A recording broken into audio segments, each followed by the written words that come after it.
Hello my dear students, welcome to my YouTube channel. आशा करुच्ची आपण मैंने समस्ते भलर थे। पिला माने आज आम यही वीडियो रे बड़पण कवितार एक मार्किया क्वेश्चन गुड़िक संपूर्ण भाव पढ़ा।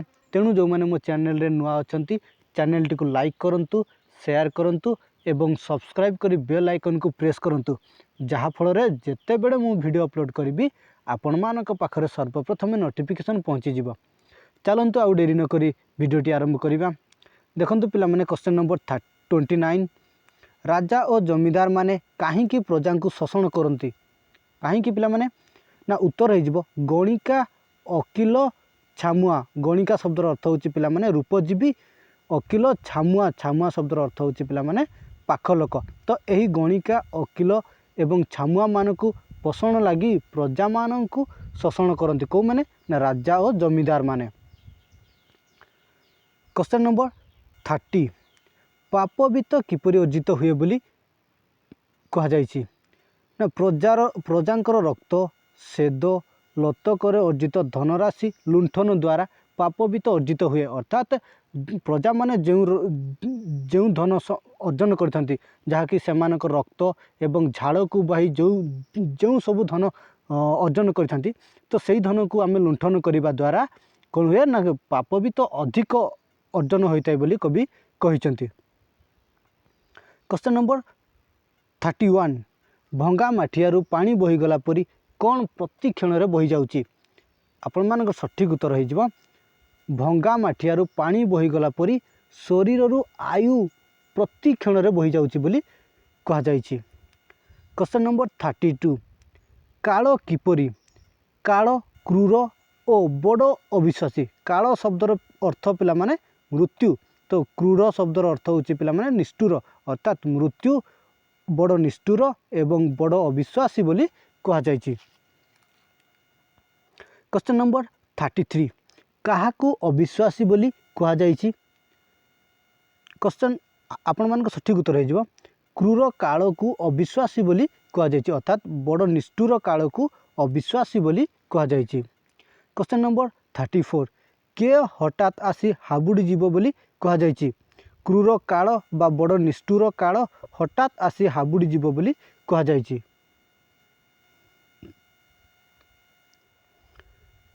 Question number 35। कहा पछरे काल लुचि आसी बसी जाए। कहा पछरे पिला माने ना काल दूर अच्छी, अर्थात काल को जे दूर अच्छी बोली हसु थाए काल ता पछरे हसी हसी आसी बसी जाए बोली कहा जाइछि। Question number 36। छाया केते बड़े बढ़ी जाए ना सूर्य जेते बड़े पश्चिम दिग को जाती बा समय जेते बड़े बढ़ी जाए सेते बड़े छायार बा छाया बढ़ी जाए बोली कहा जाइछि। Question number 37। राधानाथ माया को कहा सहित तुलना करछंती। आपण मानक सठिक उत्तर हो राधानाथ माया को छाया सहित तुलना करछंती। Question number 38। मायार चेर भेदीगले कि क्षति हुए। आपण मानक सठिक उत्तर हो मायार चेर भेदीगले अंतक सेतिकी रगड़ी रगड़ी झिंकी थाए। अर्थात अंतक शब्दर अर्थ होची जम, अर्थात मायार चेर जेतिकी भेदीगले अर्थात जम सेतिकी आमको जंत्रणा दे थाए बा जंत्रणा दे थाए बोली कहा जाइछि। Question number 39। अंतक कि अंतक होची मृत्यु देवता जहाको आमे जम बोली कहिताओ। Question number 40। बेल थाउ थाउ कौन अर्जन करने को कवि परामर्श देइछंती।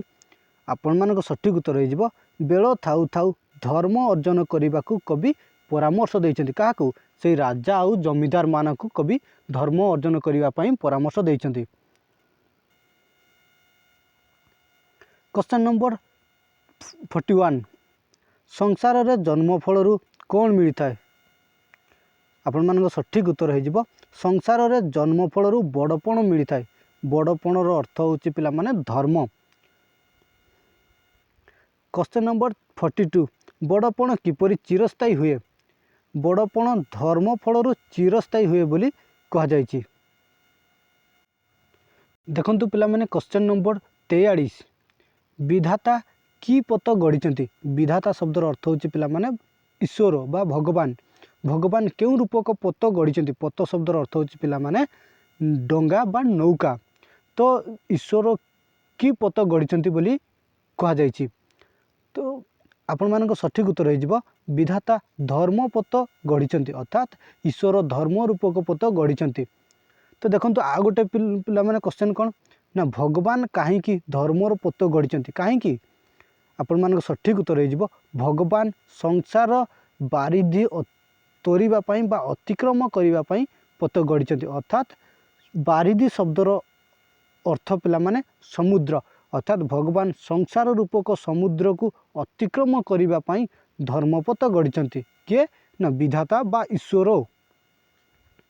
क्वेश्चन नंबर 45 संसार को कवि क्या सहित तुलना करिसेंती आपण मान सठिक उत्तर हो संसार को कवि बारिधि बा समुद्र सहित तुलना करिसेंती। देखंतु पिला माने गोटे क्वेश्चन बा गोटे आंसर विभिन्न प्रकार क्वेश्चन हो पारे तेणु मु आपण मानक सजेस्ट करी जे आपण माने सब बड़े कॉन्सेप्ट क्लियर होंतु जहाँफल आपण माने एग्जाम रे जेकोसी क्वेश्चन आसुना कहीं आपण माने करि परिबे। तेणु सब बड़े कहूँ मु आपण माने कॉन्सेप्ट क्लियर होंतु। क्वेश्चन नंबर 46 संसार रे महत्वपूर्ण कौन आपण मान सठिक उत्तर हो संसार रे महत्वपूर्ण होउची धर्म। क्वेश्चन नंबर 47 बा 47 संसार रो सबु बड़पण को कवि कौन बोली कहिसेंती आपण मान सठिक उत्तर हो संसार रो सबु बड़पण को कवि अढ़ई दिनिया बोली कहिसेंती। क्वेश्चन नंबर 48 दिलोक साधनी बोली कवि क्या कहिसेंती आपण मान सठिक उत्तर हो धर्म रूपक बड़पण को कवि दिलोक साधनी बोली कहिसेंती। दिलोक साधनी अर्थ पिला माने मर्त्यलोक आउ स्वर्गलोक को दिलोक साधनी बोली कवि कहिसेंती। क्वेश्चन नंबर 49 बा 39 केउं बड़पण रे मोती केउं बड़पण रे मोती बड़ाइबा को कवि परामर्श देइछंती जेउं बड़पण दुई लोकर हित साधन करे एवं जहाकू काल प्रवेश करि पारे नाही सही भली बड़पण रे मन बड़ाइबा पई कवि परामर्श देइछंती।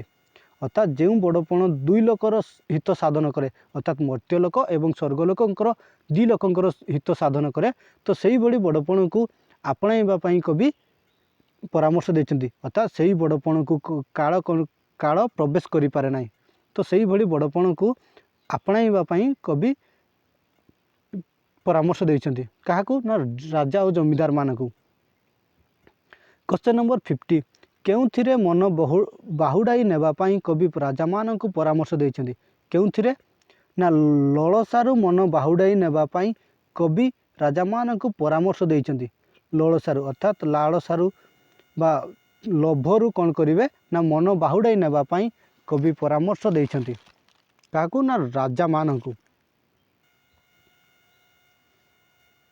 क्वेश्चन नंबर 51 निजे उच्च होई कौन लाभ करिबा पई कवि राजा मानकू परामर्श देइछंती आपण मानकर उत्तर हो जिवो निजे उच्च होई उच्चतर गति लाभ करिबा पई कवि राजा मानकू परामर्श देइछंती। क्वेश्चन नंबर 52 केउथिरे मन बाहुडाई नेबा पई कवि राजा मानकू परामर्श देइछंती आपण मानक उत्तर हो जिवो मूल्यहीन बड़पण अर्थात जेउं बड़पणर मूल्य न थाए तो सही भली बड़पणरू मन बाहुडाई नेबा पई कवि राजा मानकू परामर्श देइछंती।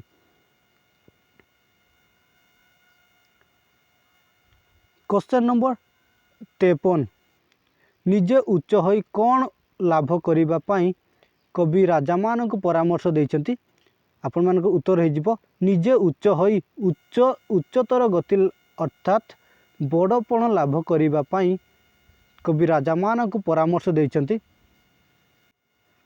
देखंतु पिला माने ये थिला आपण मानकर एक मार्किया विशिष्ट प्रश्न तेणु आज आम एक मार्किया प्रश्न गुड़ी को संपूर्ण भाव पढ़ी सारे आगामी वीडियो रे आमे 2 मार्किया विशिष्ट प्रश्न पढ़ा। जदि आपण मानक वीडियो पसंद लगी थाए तेबे गोटे गोटे लाइक करदेवे एवं सब्सक्राइब करने को भूलिबे नहीं। रहुछि पिला माने थैंक यू सो मच।